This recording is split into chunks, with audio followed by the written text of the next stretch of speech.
For today's video mga katrops, panibagong araw, panibagong luto, serya na naman tayo ngayon. At ayan, nagluto nga pala ako ng bangus steak.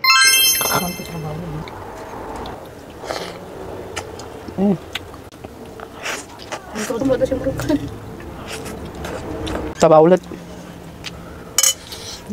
Partida.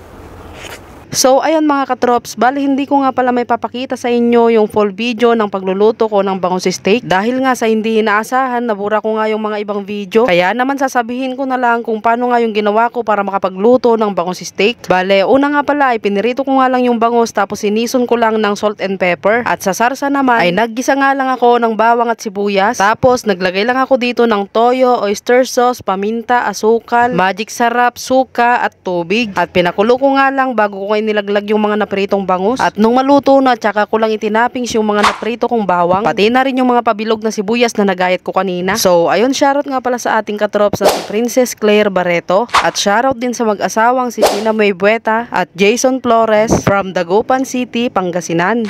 Ganon din kay Resi Valdez from Makati. At kay Ryan. So, ayun, shoutout sa inyong lahat mga katrops. Maraming salamat na thank you sa laging pagsuporta. So, ayun mga katrops, ayan, tara, tikman na natin itong ating nilutong bangus steak. Ayan, oh. Tignan nyo naman yan mga katrops, oh. Napaka-solid niyan. Ayan, mag-first bite tayo dito sa, sa taba ng bangus. Ayan, oh. First bite. Tara, kain tayo mga katrops.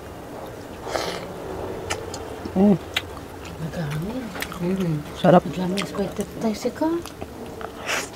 Ito na nilang gamit. Lamang expected tayo na. Sarap.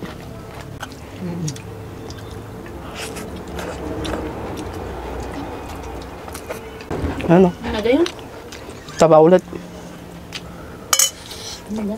Nalagto ko. Mga katrops, oh. Sibuyas. Partida na pinga... Yan, oh. Grabe, sarap.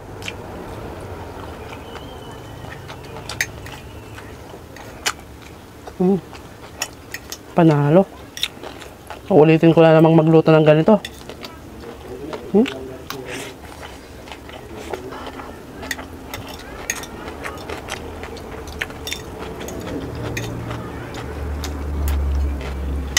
Crunchy ng sibuyas.